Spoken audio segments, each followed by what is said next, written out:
ప్రభు అయినటువంటి యేసుక్రీస్తు నామానికి స్తోత్రాలు. నేటి క్రైస్తవ సమాజమునకు ప్రభు పేరిట వందనాలు తెలియజేసుకుంటున్నాను. పారు, బాగున్నావా? పారు, నీ మాటలు మురికి నీళ్ళ వలె పారుతూ వెళ్ళిపోతున్నాయి. నీ బూతులు ఏంటమ్మా అంత బూతులు మాట్లాడుతున్నావు? అంత గుక్క తిప్పకుండా మాట్లాడుతున్నావు. ఆ గుక్క తిప్పకుండా నువ్వు మాట్లాడి లైవ్లో నువ్వు ఇలా నీ సొల్లును దూడ్చుకుంటున్నావమ్మా. అది ఆరోగ్యానికి అంత మంచిది కాదమ్మా. నీకు నేను ఆరోగ్య చిట్కాలు చెప్తామని వచ్చాను. వింటున్నావా పారు?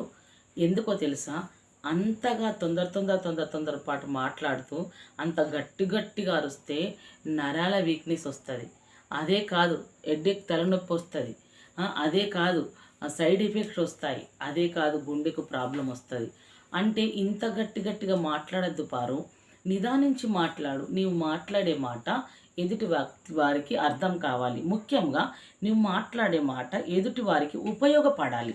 ఉపయోగపడుతుందా అంటే, నేను లైవ్లోకి వచ్చాను రాత్రి. నువ్వేం మాట్లాడుతున్నావు మొన్న రాత్రి లైవ్లో? ఎంతమందిని మరలా తిడుతున్నావు?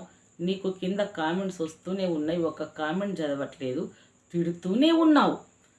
అందరిని తిట్టావు. నెంబర్ ఉంటే పెట్టండి నెంబర్, నేను మాట్లాడుతా అంటున్నావు. అందరిని పెట్టండి, నేను మాట్లాడతానే బదులు నీ లైవ్లో నీవు నెంబర్ పెట్టచ్చు కదా అమ్మా. నీ నెంబర్ నీవు పెట్టచ్చు కదా. ఎందుకు భయపడ్డావా? నీకు తిట్టేటప్పుడు ఉన్న ధైర్యం నెంబర్ పెట్టేటప్పుడు లేదా? ఇదొకటి. ముసలి నక్క నన్ను తిడుతున్నావు మాటికి. నీకు ఎప్పుడు అదే వయసు ఉంటుందా? అసలు నీ వయసుతోని నీకు పనేముంది చెప్పు నాకోసారి. నీ వయసుకు తగ్గ మాటలు మాట్లాడుతున్నావా? నీ వయసుకు తగ్గ గుణము నీ దగ్గర ఉందా? నీ వయసుకు తగ్గ లక్షణం నీ దగ్గర ఉందా? నీ వయసును బట్టి నన్ను వెక్కిరించావు కదా. నీ వయస్సు సమాజంకు మంచి మాటలు చెప్పగలుగుతుందా? ఆలోచించు. నీవు మాట్లాడితే, నువ్వు నోరు తెరిస్తే నానాభూతులు, యేసుప్రభుల వారిని, క్రిస్టియన్స్ని, ప్రతి వారిని నీవు నానాభూతులు. కానీ నీ కొరకు వీడియో పెడుతున్న వారు ఎందరున్నారో నీకు తెలుసు. అందులో నీకు కొంచెమన్నా గుణం కలిగే మాటలు లేవా అన్లా? నీకు కొంచెమన్నా జ్ఞానం వచ్చే మాటలు లేవా అన్లా? ఎవరైనా ఎదుటి వాళ్ళు మనకు వీడియో పెడుతున్నారు, మనకు ఫోన్ చేసి మనతో కొద్దిసేపు మాట్లాడుతున్నారంటే అందులో మంచి మాట వెతుక్కునాలి. 12 మాటలు మాట్లాడిన చివరికి ఒక్క మాటన్నా బాగుంటుంది. దాన్ని వెతుక్కునాలి మన జీవితంలోకి. ఏంటమ్మా నువ్వేమో అన్నావు, 1,00,000 సబ్స్క్రైబర్లు కావాలా, ఎక్కువ జనాలలో పేరున్న వారు ఉంటేనే నేను వీడియోలు వాళ్ళ మీద ట్రోల్ చేస్తా, లేకపోతే చేయను అన్నావు. అంటే సబ్స్క్రైబర్లలో ఉన్న శక్తి అనుకుంటున్నావా? సబ్స్క్రైబర్ల దగ్గర కాదు, మాటలో ఉన్న శక్తిని చూడు, మాటలో ఉన్న మంచితనాన్ని చూడు, మనిషికున్న విలువను చూడు. వింటున్నావా? నువ్వు ట్రోల్ చేయగానే మేము ట్రోల్ అయిపోయి ఏదో పెరిగిపోతామని కాదు. వింటున్నావా? సోషల్ మీడియాకు రాకముందు కూడా బలమైన స్వార్థ చెప్పాం. సోషల్ మీడియా ఎందుకు అంటే ప్రజలు దూరం ఉన్న వారికి అందడానికి మాత్రమే ఈ యూట్యూబ్ ఛానల్లోకి వచ్చాము తప్ప తిట్టడానికి కాదు. సబ్స్క్రైబర్ అయితేనే జనాలు వస్తారు. నీలా నోరు పారేసుకొని తిడితే పారు చాలామంది వస్తారు. వింటున్నావా? నీలా తిట్టడం లేదు నేను ఇక్కడ. నేనేం తిట్టాను? ముసలి నక్క నువ్వు అదే ఉంటావు. ఒకవేళ మీ మమ్మీ బ్రతికుందా? మీ మమ్మీ బ్రతికే ఉందా? ఉంటే మీ మమ్మీని అదే విధంగా పిలుస్తావా? అంటే ఒక మాట అంటాను, మీ మమ్మీని నువ్వు ఇంట్లో అదే గౌరవించి పిలిస్తే ముసలి నక్క అని, ఎదుటిన్న తల్లిని కూడా అదే రకంగా పిలుస్తావు. నీవు నన్ను అనొచ్చు ఏమని, నీ కూతురైతే అలా పర్లపార్వత అంటావా అని. అంటాను. ఎందుకో తెలుసా, నా కూతురు నా పిల్లలు తప్పు చేస్తే ఇప్పటికీ కట్టే, ఒక్క మాట జారకపోయినా జారుడు కాదు, ఒక్క మాట పని చెయ్యము తర్వాత ఏదో మనకి గునిగినా చెంప దెబ్బలు వాయిస్తా ఇప్పటికీ కూడా. వింటున్నావా? సెట్ రైట్ చేస్తా. నా దేవుడు నాకు చెప్పింది అదే. నీ పిల్లలకు బెత్తము వాడకపోతే వాడు చెడిపోతాడు, బెత్తము వాడు అని. నేను ఎంత వయసు వచ్చేంత వరకైనా నువ్వు వారిని ఇంత సెట్ రైట్ ఉన్నాను, ఇంకా సెట్ రైట్ చేసుకునే ఉంటాం తెలుసా. అంటే నా పిల్లల పరిస్థితి ప్రజలు చూస్తే నా పెంపకాన్ని చూపిస్తుంది. మరి నీవేంటి? నీ మాటలేంటి? వయసుకు తేడా లేదు కదా. నువ్వు మాట్లాడే మాట జాగ్రత్తగా మాట్లాడు. ఈ రోజు నుంచి నీకు మొన్న నేను చెప్పాను, మర్యాదపూర్వకంగా చెప్పాను, ఇప్పుడు కూడా చెప్తున్నాను మరోసారి. క్రైస్తత్వాన్ని కానీ క్రీస్తును కానీ నన్ను కానీ అన్నావనుకో బాగుండదు. ఎందుకు బాగుండదో తెలుసా? నీతో మాట్లాడడం నాకు అనవసరమమ్మా. ఎందుకో తెలుసా? నీతో మాట్లాడడం అంటే నాకు అసహ్యం. చాలామంది ఉన్నారు హిందువులు, ధర్మపుత్రులు ఉన్నారు, ధర్మపుత్రికలు ఉన్నారు. వారి నోట్ల నుండి వచ్చే మాట ఎంత మధురమై ఉంటుంది. ఎంత ప్రేమగా పలకరిస్తారు, మేమెంత ప్రేమగా పలకరిస్తాం, మేమెంత ప్రేమగా ఉంటాం. నిన్ను చూసానే గౌరవం పూర్తిగా పోతుంది, నాకు కాదు చూసిన ప్రతి వారికి. కానీ నీ ఒక్కదాని మీదే గౌరవం పోయింది. కానీ ఒక్కటి మీ విషయంలో నాకు జాలి కలిగింది ఏమిటంటే, నీవు ఒంటరిగానే ఒక్కదానివి ఉంటున్నావు అనే విషయంలో నాకు జాలి కలిగింది. ఇంతగా ఒంటరిగా ఉంటున్న నీవు రాత్రి కాలంలో లైవ్ పెట్టి అరిసి అరిసి ఇంటికి పోతే నీ పరిస్థితి ఏంటి? ఎందుకు నీకు ఇంత టెన్షన్? ఎందుకు నీకు ఇంత బాధ? ఎందుకు నీవు ఇంతగా అనడం? నువ్వు అన్నావు చాలా బాగుంది. ఏమన్నావు నువ్వు మాట? నా దేవుడి కొరకు నేను నిలబడతాను, నిలబడడం తప్పు లేదు. ఎవరి భక్తి కొరకు వారు నిలవబడడం మరీ బలం. వింటున్నావా? అది ఒక ధర్మం. కాబట్టి నువ్వు నిలవబడు. కానీ ఎదుటి వాళ్ళని అనడం మానే, పెద్ద వయసున్న వారిని గౌరవించడం స్టార్ట్ చేయి. నీవు బూతులు, నానా బూతులు తిట్టడం మానే. గొర్రె కనబడ్డ ప్రతిసారి గొర్రెలు. ఏంటి నీ కథ? ఏంటమ్మా నీ కథ? గొర్రె కనబడితే గొర్రెలు, ఏ సేవకుడు కనబడితే ఆ సేవకుడిని, ఏ విశ్వాసి కనబడితే ఆ విశ్వాసిని ఇలా ట్రోల్ చేస్తూనే ఉంటావు. పిచ్చి పిచ్చిగా మీ ఎందుకు నా ఐడియాలో పెట్టుకుంటాను, నా ఐడియాలో మీ వీడియోలు మీ గురించి ఎందుకు చెప్తాను, మిమ్మల్ని హైలైట్ చేస్తానా అని తిడుతున్నావు. మమ్మల్ని హైలైట్ చేయమని చెప్పట్లేదు నీకు. వింటున్నావా? నీ ఐడియాలో పెట్టుకొని దానివి నా క్రీస్తుని ఎందుకు పెట్టుకుంటున్నావు? నా క్రీస్తు విషయం ఎందుకు మాట్లాడుతున్నావు?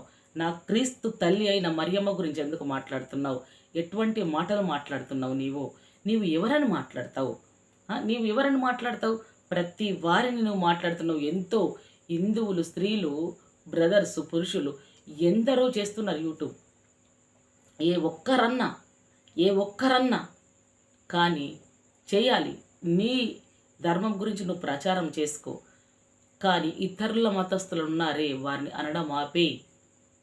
నీకు ఆరోగ్య చిట్కాలు చెప్పాను. ఉదయకాలం లేసి నీ ధర్మాన్ని నువ్వు కొనియాడు, నీ ఇంటి పనులు చేసుకో, మంచిగా వంటలు చేసుకో, అందరితో కలిసి ఉండు, అందరితో హ్యాపీగా ఉండు, అందరితో కొనసాగు.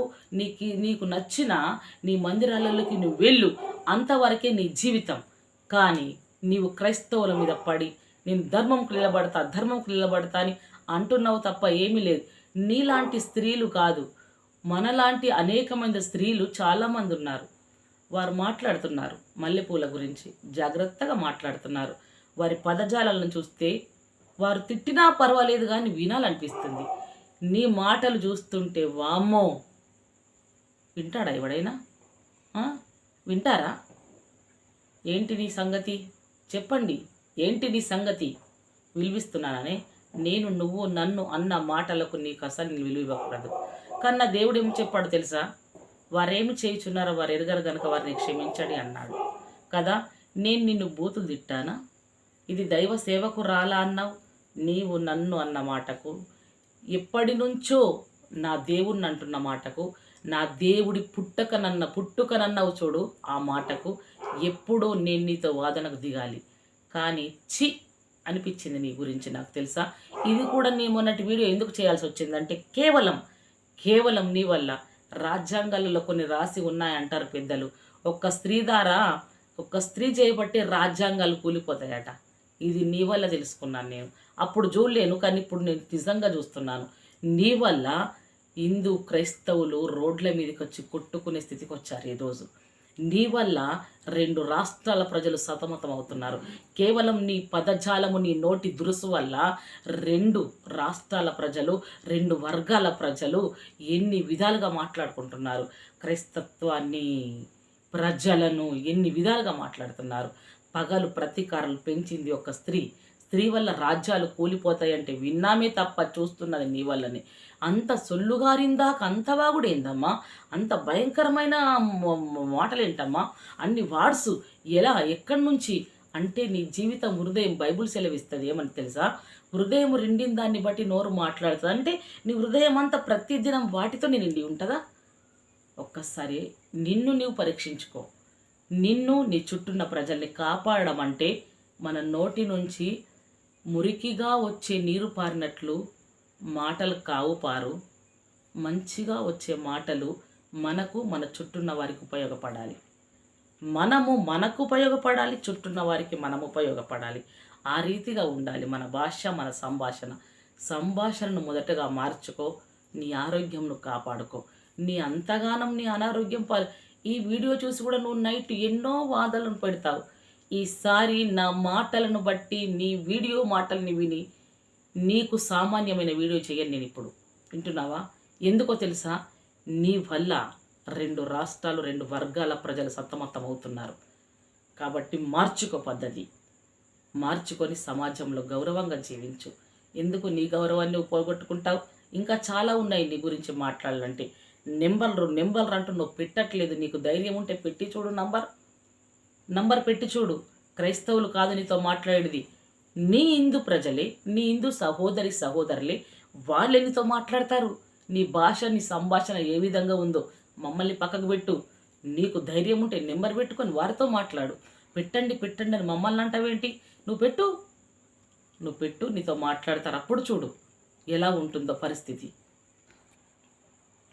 ముసలి నక్కలు కెమెరా వైపు చూస్తుందో తెలుస్తలేదు, ఇటువైపు చూస్తుందో తెలుస్తుంది అంటావా నన్ను నువ్వు? నీకు ఈ వయసు రాదా? ఈ వయసు వచ్చిన దాకా కూడా నా వల్ల నా చుట్టూన్న వారికి నా మాటలు వింటున్న వారికి ఉపయోగం ఉంది. నీకు ఆ వయసులో నీ మాటలు వింటున్నవారు నష్టపోతున్నారు. నీ వల్ల సమాజం నష్టపోతుంది. వింటున్నావా? ఇటువంటి స్థితి ఉన్నది నీ వల్ల. కాబట్టి కొంచెం జాగ్రత్త వహించు. స్త్రీ అనే దానికి కొంచెం గౌరవం దక్కించు. ఏమన్నావు నువ్వు? దేశద్రోహులు అంటున్నావు. ఏం ద్రోహం చేశాం క్రిస్టియన్స్ దేశానికి? ఏం అన్యాయం చేశాం మేము? దేశానికి మా వల్ల నష్టం జరిగిందా? నేను చెప్తున్నాను, నా వల్ల నేనున్న ప్రజలకు, నేను చుట్టూన్న ప్రజల చుట్టూ, నేనుంటున్న స్థలంలో కానీ ప్రజలకు ఉపయోగమే కలిగింది. వింటున్నావా? నా వల్ల ఎవరికి నష్టం జరగలేదు. మరి నీ వల్ల ఏం జరిగింది? 2 రాష్ట్రాల ప్రజలు కొట్టుకునేటట్టు చేసావు నువ్వు. వింటున్నావా? నీ మాటల్ని బట్టి. కాబట్టి పదజాలం మార్చుకో, పద్ధతిగా ఉండు. ఇంకొకసారి ముసలి నక్క, ఆ నక్క, ఈ నక్క అన్నావో బాగుండది అని నిన్ను బెదిరించట్లేను, గద్దిస్తున్నా. తల్లి లాంటి వయస్సు గల వారిని గౌరవించడం నేర్చుకో. నా ధర్మం నాకు చెప్పింది, పెద్దవారిని, వృద్ధులను తండ్రిలా గౌరవించండి అని. అందుకే గౌరవిస్తున్నాను నేను నిన్ను. వింటున్నావా? నేను బిడ్డల వల్ల గౌరవిస్తున్నాను. గౌరవించడం నేర్చుకో. మరి నీకేం నేర్పింది? చాలా ధర్మాలల్లో, ప్రతి ధర్మంలో తల్లిదండ్రులను, వయస్సు గల వారిని అలా తల్లిదండ్రులా గౌరవించమని నేర్పుతుంది. నీవు దేని నమ్ముతున్నావు? నువ్వు నీ తిట్లను నమ్ముకుంటున్నావు కాబట్టి అందరినీ తిడుతున్నావు, అదే గౌరవంలో పోతున్నావు. నీవు నిజంగా నీకు భక్తి, నీవు ఆరాధించే నీ దేవుడి మీద ఉంటే ఎదుటివారిని గౌరవిస్తావు. అది పరీక్షించుకో. నీకు భక్తి ఉందా? నీకు భక్తి ఉంటే తప్పకుండా గౌరవిస్తావు. ఎందుకో తెలుసా? నువ్వు చేసే భక్తిలో కూడా తల్లిదండ్రులలాగా వృద్ధులను గౌరవించడం చెప్తుంది. అది నువ్వు పాటించట్లేదు అంటే నీకు భక్తి ఉన్నట్లేనా? ఆలోచించుకో, సరేనా? ఇంకోసారి నా గురించి మాట్లాడద్దు, నా క్రైస్తత్వం గురించి, నా క్రీస్తుని గురించి మాట్లాడద్దు. నీ గురించి ఎప్పుడు నేను టచ్ చేసే అవసరము, ఆశ, నిన్ను పలకరించాలని నాకు ఏమాత్రం నా మనసు నాకు రాదు. కానీ నీ వల్ల ఇంత ప్రమాదం జరుగుతుందమ్మా అని హెచ్చరించాను. సరేనా? ఓకే పారు, మురికి నీళ్ళ వల్లే మాటలు పారనివ్వకు. జాగ్రత్తగా మాట్లాడి, నీ మాట ఎదుటి వారిని కాపాడే విధంగా ఉండాలి. కాపాడేటట్టు చూసుకో. సరేనా? నువ్వు కాపాడబడు, నీ మాట ఇతరులను కాపాడేటట్టు చూసుకో. Praise the lord.